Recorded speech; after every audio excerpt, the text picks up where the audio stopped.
Rapa Marekani ambaye anajulikana sana kama DMX ama Darkman X ameaga dunia akiwa na miaka 50. Lakini je, ni kipi kilichopelekea kifo chake, na je maisha yake ya awali yalikuwa vipi?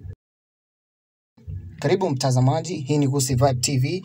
Naomba upige subscribe yako pale na ufinye notification, mradi utapata stories zetu zote pindi zitakapokuwa zinatokea. Na hii ni historia yake DMX. DMX alizaliwa Mount Vernon jijini New York akijulikana kama Al Simmons mnamo Disemba 18 mwaka wa 1970 akijulikana kwa stage name DMX, na wazazi wake walikuwa Annette Simmons ambaye alikuwa na miaka 19 na Joe Becker ambaye alikuwa na miaka 18. DMX alilelewa katika jiji la New York, kitongoji cha Yonga.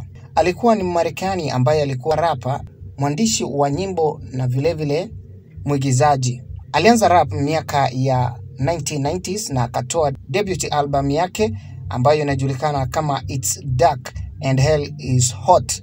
Mwaka wa 1998 aliuza rekodi 251,000 wiki ya kwanza. Albamu yake iliyovuma vyema zaidi ni And Then There Was X mwaka wa 1999 ambayo ilijumlisha single yake Party Up ama Up in Here. Nyimbo zake zingine zilizovuma ni kama Where the Hood At mwaka wa 2003 na X Gone Give It To Ya.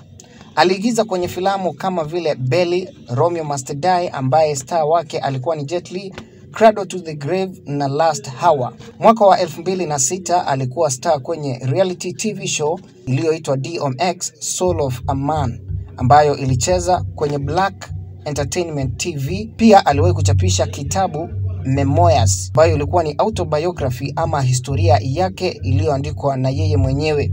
Katika masuala ya afya yake, DMX aliwahi kuwa na bronchial asthma akiwa mtoto na alilazwa hospitalini kila mara kwa sababu hiyo.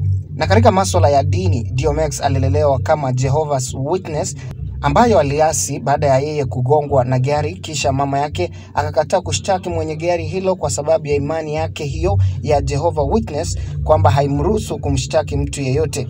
Akiwa grade ya 5, DMX alifukuzwa shule na akaelekea Children Home kwa miezi 18. Akiwa na miaka 14 alitoroka nyumbani kwa sababu ya tabia mbovu ya mama yake na akawa mtoto wa kurandaranda mitaani.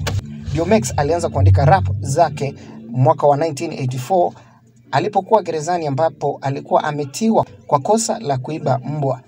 Miaka ya awali katika muziki aliwahi jiunga na Jay-Z na Ja Rule, wakaunda kikundi ambacho kilijulikana kama Murder Inc. Records, lakini baadaye alikuja kuwa na beef moja na Ja Rule ambayo hadi kifo cha Ja Rule hawakuwa wameisuluhisha. DMX ameaga akiwa na miaka 50 kutokana na mshtuko wa moyo uliotokana na overdose ya madawa ya kulevya na uliomweka koma kwa muda. Asante sana mtazamaji wa Gusii Vibe TV kwa kuchukua muda wako kutazama video hii. Kumbuka kwamba video ni nyingi ambazo tutakuwa tunakuletea na ambazo zinakuhusu wewe ama zile ambazo ungetaka kufahamu vema.